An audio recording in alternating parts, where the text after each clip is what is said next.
لن ينال الله لحومها ولا دماؤها ولكن يناله التقوى منكم كذلك سخرها لكم لتكبروا الله على ما هداكم وبشر المحسنين.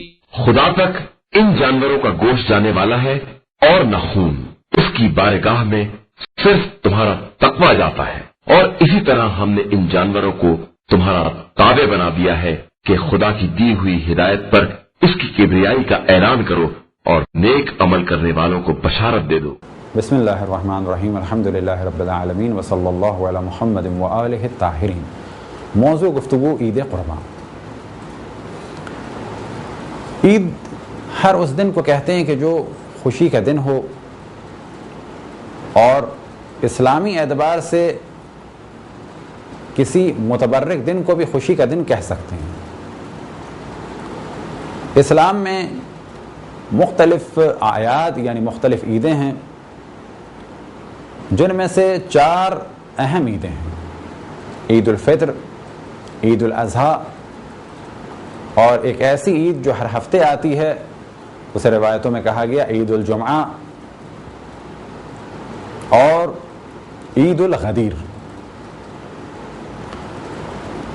ایک روایت میں امام جعفر صادق علیہ السلام سے سوال ہوا کتنی عیدیں، تو آپ نے فرمایا عید الفطر، عید الاضحیٰ، عید الجمعہ اور عید الغدیر، اور سب سے افضل عید عید غدیر ہے. اب اس جانب توجہ رہے کہ یہ عید غدیر فقط شیعوں کے لیے نہیں ہے، بلکہ تمام مسلمانوں کا اجماع ہے کہ جب رسول اللہ صلی اللہ علیہ وسلم حج سے واپس پلٹے تو خم کے علاقے میں ایک غدیر یعنی ایک ایسی جگہ کہ جہاں پر بارش کا پانی جمع ہو جاتا ہے، ایک ایسا مقام کہ جس کے بارے میں کہا جا سکے خشک تالاب، البتہ بہت بڑا تالاب. جب آپ وہاں سے گزرے تو اللہ سبحانہ و تعالیٰ کا ارشاد ہوا یا ایھا الرسول بلغ ما انزل الیک من ربک فإن لم تفعل فما بلغت رسالته واللہ یعصمک من الناس، کہ اے میرے رسول یہ پیغام پہنچا دو کہ جو تم تک پہنچا ہے. اگر یہ پیغام نہ پہنچایا تو ایسا ہے جیسے تم نے پیغام رسانی کا کام ہی انجام نہیں دیا. اور تمام مسلمانوں کا اجماع ہے کہ اس کے بعد آپ نے سب کو جمع کیا اور حکم دیا کہ جو آگے جا چکے ہیں انہیں پیچھے بلاؤ، جو پیچھے رہ گئے ہیں انہیں آگے بلاؤ. اور اس کے بعد آپ نے خطبہ دیا، اور اس پہ بھی تمام مسلمانوں کا اجماع ہے کہ آپ نے فرمایا مولا امیر المؤمنین کے دست مبارک کو بلند کر کے من کنت مولا ہو فہذا علی مولا، جس کا میں مولا اس کا علی مولا. اور اس سے پہلے آپ نے سب سے گواہی لی الست اولی بکم من انفسکم، آیا میں تم سب پر تمہاری جانوں سے زیادہ حق رکھتا ہوں. جب سب نے کہا بلا یا رسول اللہ یعنی جی یا رسول اللہ، تو آپ نے فرمایا من کنت مولا ہو فہذا علی مولا، کہ جس کا میں مولا اس کا علی مولا.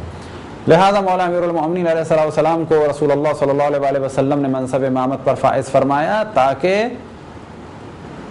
جو خدمات رسول اللہ صلی اللہ علیہ وسلم نے انجام دی ہیں اور جو خدمات ان سے پہلے انبیاء علیہ السلام نے انجام دی ہیں، یا بالفاظ دیگر حضرت آدم سے لے کے حضرت خاتم تک تمام انبیاء کی تعلیمات کو دنیا تک مولا امیر المؤمنین علیہ السلام پہنچا سکیں.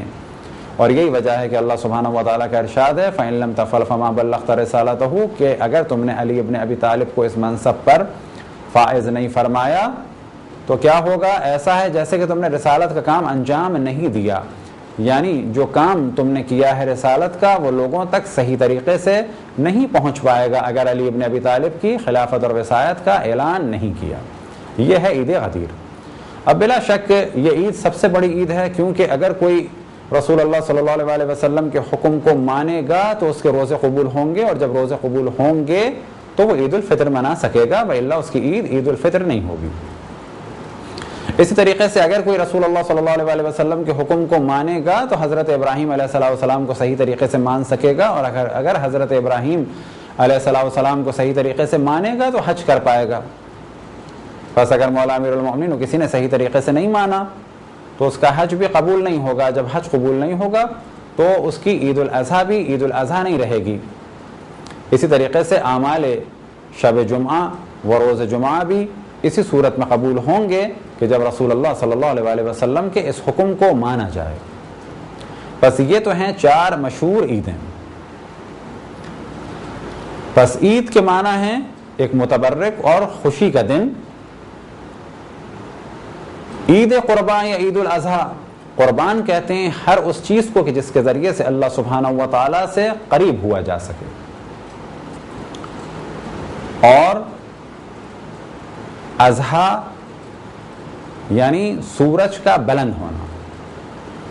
عید کے دن قربانی کا صحیح وقت ہے کہ جب سورج کچھ بلند ہو جائے. یہ جو بعض دفعہ بعض مومنین بڑے فخر سے کہتے ہیں کہ ہمارے یہاں تو نماز فجر کے بعد قربانی ہو جاتی ہے، تو اس وقت قربانی کا وقت نہیں ہوا ہے. قربانی کا وقت ہوتا ہے 10 ذی الحجہ، جب سورج کچھ بلند ہو جائے.